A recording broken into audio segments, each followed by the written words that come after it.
Welcome back to Ministry Minutes.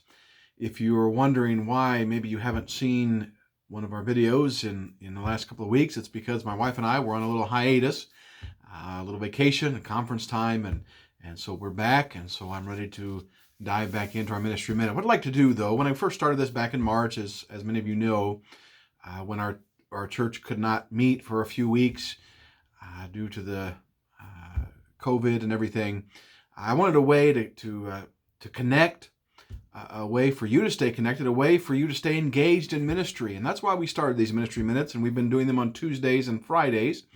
But from this point forward, I'm just going to do it once a week, since we have been meeting now for the last couple of months at least, or a few months back in our building. And so we have that opportunity to connect. But I thought it might be, if we continue these for a while longer, once a week, and that will be on Thursday morning as today. This is Thursday, August the 20th. And I'm so glad that you have tuned in. Some of you may not even notice that we were not on with Ministry Minutes. I guess that's okay too. But appreciate those who have made comments and said they missed seeing these times together.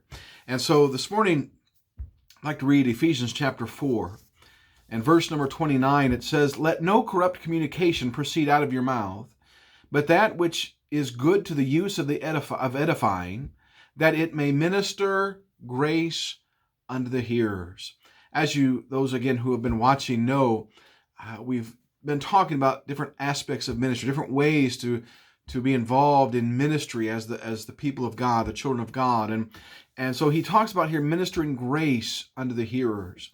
And here in Ephesians chapter 4, in fact, one of my assignments, I give you assignments from time to time. One of the assignments for today, I'm going to give you two of them, but one of them is to read the entire chapter, Ephesians 4, because he begins talking about walking worthy, and he talks about, in verse number 22, putting off the former conversation of the old man, being renewed in the spirit of your mind. Verse 24, put on the new man. And so he's talking about the change that takes place in the life of the believer as we trust Christ and as we live for him. And so he comes on down then to verse number 29 again, and he says, "Let no corrupt communication proceed out of your mouth, that it may minister grace to the hearers." That word corrupt there literally means rotten, putrid. And it includes the idea of wicked and immoral communication and that sort of thing. But it also includes, it's important to understand, it also includes the idea of malicious or hurtful words. That's all encompassed in this word corrupt here.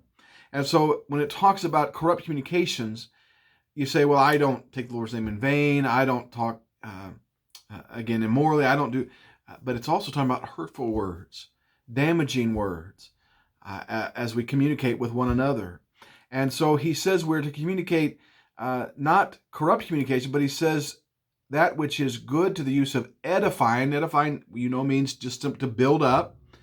And so, in other words, it's easy to tear others down. That's our flesh, that's our nature. But we need to put off those things and put on that which edifies one another and builds one another up in the body of Christ. But he says that it may minister grace unto the hearers. That word grace, I'm going to zero in just for a moment.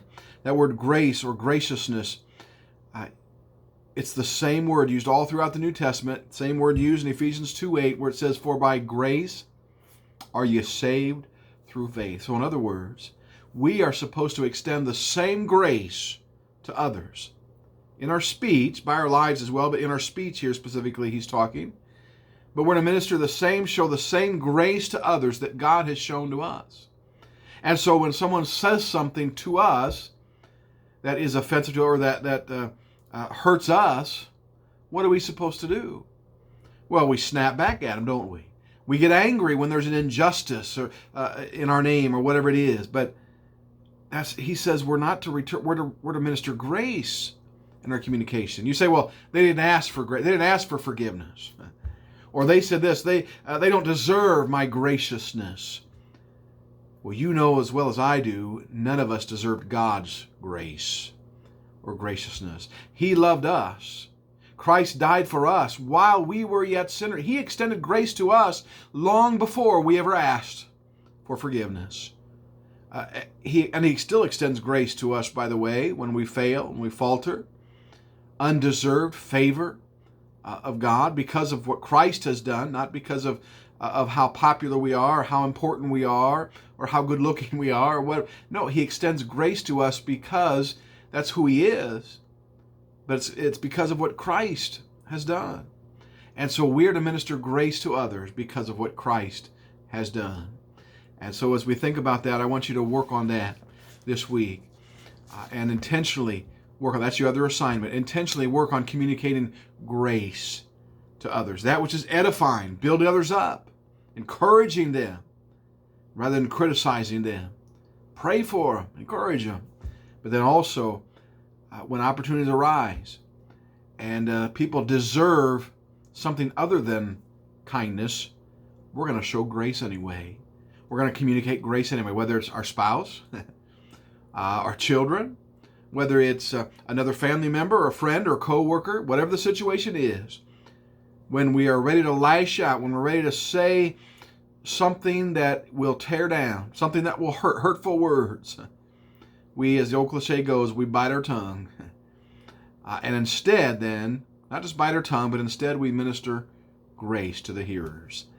And so obviously we minister the grace of God through salvation, but he goes on, and you read the entire chapter, he talks about bitterness and wrath and anger and claim. So he's talking about this conversation between us, specifically as believers, but this ought to be the mark of our life, that we exhibit, show forth, and speak grace, undeserved favor, showing because of what Christ has done for us. We reflect that, we show that to others. And so I encourage you to do that. Read chapter 4 of Ephesians so you get the whole idea of the context of what he's talking about, but then show some grace this week. All right, thank you. Take care. God bless. We'll see you next Thursday, Lord willing, for our weekly edition of Ministry Minutes.